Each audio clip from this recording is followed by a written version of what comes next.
तालुका गेवराई इथं उपोषणाला बसलो आहोत। जायकवाडीचं पाणी सिंदपणा पात्रात सोडावं, सिंदपणा नदीवर साखळी बंधारे बांधावेत, उपकॅनल करावा, मादळमई, मातोरी, कोळगाव, मादळमई, पाचेगाव गडी या मार्गावर उपकॅनल करावा, नदीजोड प्रकल्प गतीने राबवून त्याचा लाभ बीड जिल्ह्याला द्यावा, मराठवाडा वॉटर ग्रीप तात्काळ योजना सुरू करेल।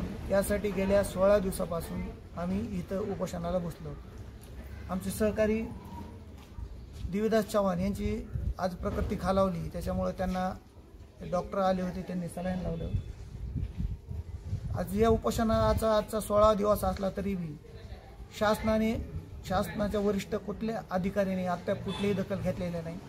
कार्यकारी अभियंता असो किंवा जिल्हाधिकारी असो, तहसीलदार असो, कोणीच आमच्या उपोषणाची दखल घेतली नाही। ते आम्हाला भेट द्यायला आले नाही, आमचं म्हणणं त्यांनी जाणून घेतलं नाही। त्याच्यामुळे आम्ही 2 दिवसापासून जलत्याग केलेला आहे आणि हे जलत्याग जोपर्यंत शासन आमच्या मान्य करणार नाही तोपर्यंत आम्ही पाणी पिणार नाही। आता आमचे काही सहकाऱ्यांचा BP कमी झाला, यांना आता नुकतंच सलाईन लावलेला आहे। तरी यानंतर आम्ही जोपर्यंत दखल शासन घेत नाही, अधिकाऱ्यांनी आमची दखल घेत नाही, आम्हाला अतिशय खेद वाटतो की कलेक्टर असो, कार्यकारी अभियंता असो, यांनी अद्याप आमच्यापर्यंत आले नाही आणि त्यांनी आमची दखल घेतली नाही। दिनेश गोकलाडा, आंदोलन समन्वयक, शिरसमार्ग, तालुका गेवराई, जिल्हा बीड। उपोषणाचा आज 16वा दिवस आहे।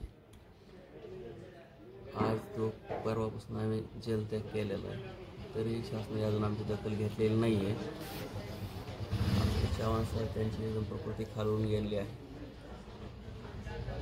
जोपर्यंत आमची शासन दखल घेत नाही तोपर्यंत आम्ही जलपान काही घेणार नाही, एवढीच विनंती सरकारला आणि जे काही समजा जलसंपदा असेल त्यांना लवकरात लवकर आमची दखल घ्यावी व 140 गावाचा प्रश्न मार्गी लावावा। मी महादेवकडे, शिरसमार्ग।